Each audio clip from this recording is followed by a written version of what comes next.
Alright y'all, welcome back to the channel and to some more slug testing, and today we've got another very interesting combo to try. It's one that we have not tested yet, but we have tested these particular slugs just through a little bit different choke combo, and they showed a little bit of promise at a little closer ranges, but out there a little farther towards 100 yards, they definitely opened up a little bit. We've also recently started to see a little bit of promise from today's particular choke as well, so putting the two of them together might work out decently in our favor. We're just gonna have to try it and see what happens. But as for the slugs we're running today, I brought out some more of the Federal Power-Shok 20 gauge rifled slugs. They are a 2 3/4 inch, 3/4 ounce rifled slug at about 1600 feet per second. So nothing overly fancy about these, just your classic 20 gauge Foster style rifled slug. We've tested them before. They looked okay at 50 and got a little bit squirrely out there towards 100 if I'm remembering correctly. So hopefully we might be able to dial them in a little bit more today.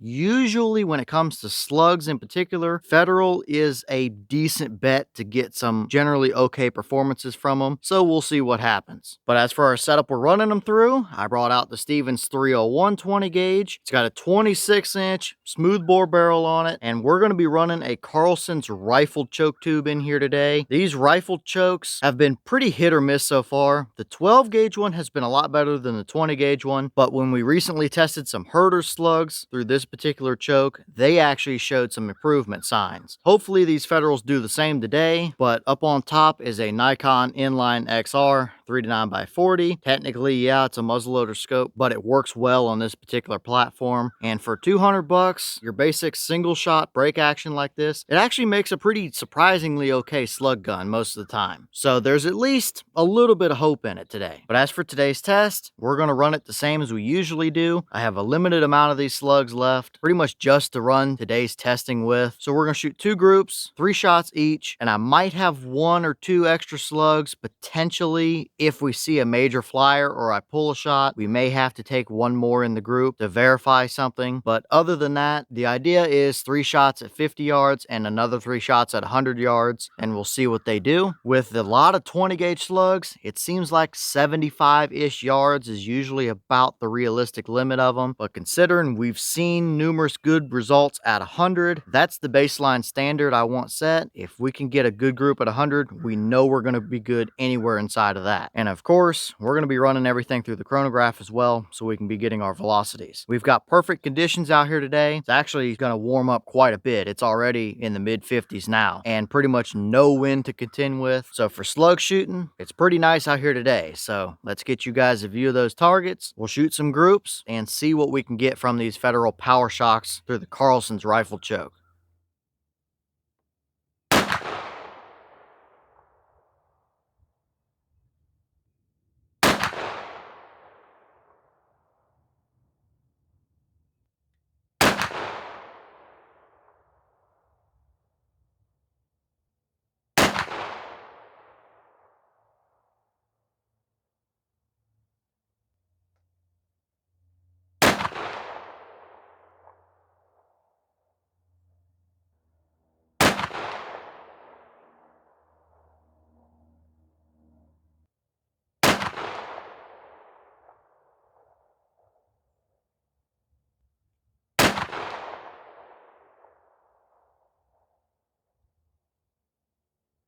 Alright, so let's run through our chronograph numbers real quick before we look at our target. Boss claim is 1600. I think we were averaging a little bit under that. That's not too unusual. We have a 26 inch barrel. Factory probably tested them through a 28. So for a high, we read 1720, which I don't know how accurate that number is. That's not usually what we see. Usually it's kind of mid 1500s or so. I think we had a couple high readings out of that first group as well, up in the 1600s. So either the chronograph was reading a little funny, maybe it was reading a gas seal piece under the slug or something like that, potentially, because I don't know that that number is actually accurate. But our low was 1520, which is a lot more in the ballpark for what we typically see from these. Now if we include those higher numbers, we did get an average at 1606, so that is right where their boss is claiming we should be. Maybe these do just have a wild spread. I mean, the extreme spread is 200. That's way more than what I think it should be, and the standard deviation calculation was 73. So if we want to go off that, the velocities were all over the place for sure. But if we remove our couple high 1600s and 1700 number, we get an average at 1553 for the rest of our shots. I think that's a little more legitimate of a velocity, especially compared to what we typically see from this particular shotgun. So that's the number I'm going to go with. Here's your muzzle energy for a 3/4 ounce slug at 1553. That's obviously plenty good enough for a deer hunt scenario or anything like that. So let's head over to our target and see what kind of accuracy results we got, because I think we got a little squirrely over there.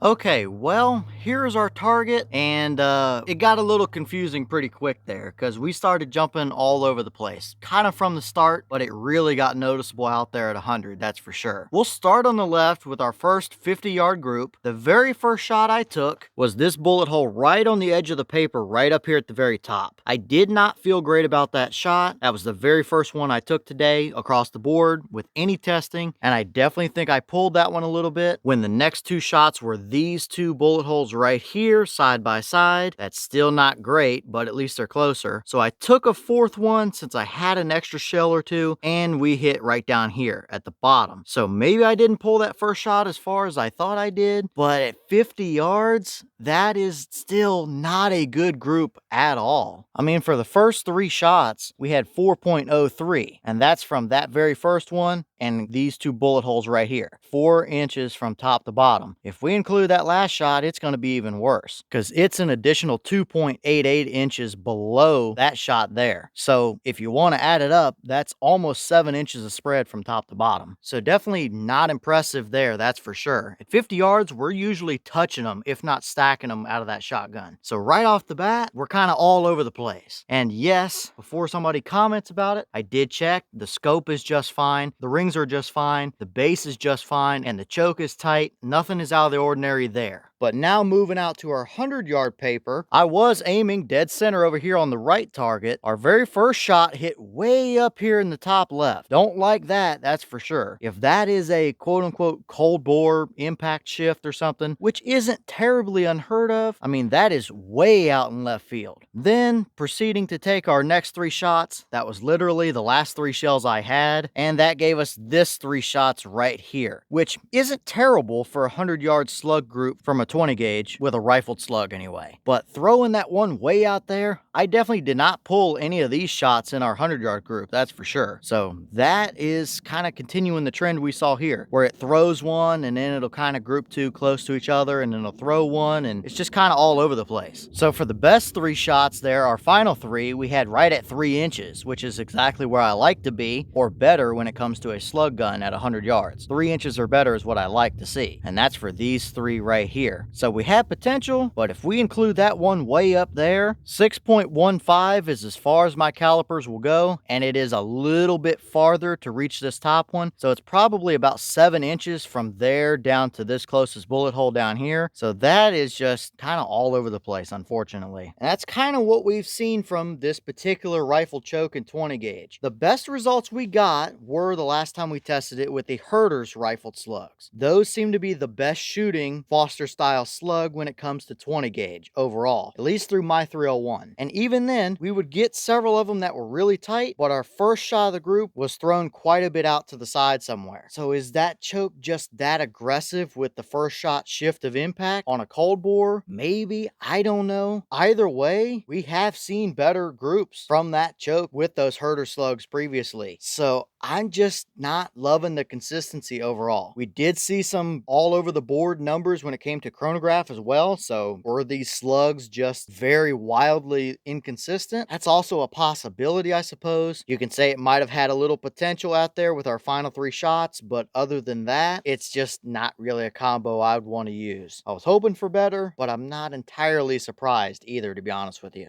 All right, well, what did y'all think about that combo right there? Definitely some results that were all over the board, which isn't what I like to see. Even if a combo doesn't perform as well as what I had hoped, I at least want to see consistent results. If it just doesn't group well, then we're going to be able to see that. But when it's all over the board like that, even at 50 yards, we were jumping all over the place. It's just not something that I'd like to use. Could you shoot a deer with it? Probably so, and it would technically do the job if you hit them where you wanted to hit them, but it's just too much risk, especially the farther and farther you get out. So with everything on that shotgun being just fine, and just previously testing that shotgun, for me anyway, without spacing the videos out just a couple days ago now, with the herder slugs the last time we tested it, seeing better results than that, I think it's just a case of that rifle choke kind of slinging slugs all over the place again. So I guess leave all your thoughts down below. Is that about what you expected to see? Were you a little surprised one way or the other? Do you have a 20 gauge Carlson's rifle choke tube? And if so, what kind of results have you seen from it? And do you think it's just a special case with me, the choke that I got, or the combo of that choke and my 301, or anything of that nature? And I guess you can let me know what other stuff you want to see me do with that choke and 20 gauge, what other slugs you want me to run through it and see what happens. But overall, based on my testing, I'd much rather just go with a flush stock style choke out of that gun. It shoots way better, way more consistently. So leave all your thoughts about it down in the comments. But with that being said, I've got some more testing to get done for you guys, so I'm going to get back to it. As always, you have the channel Instagram as well as the mailbox where you can send stuff. All that information will be in the description if you're interested in it, but I'm going to get back to it, so I'll see y'all in the next one.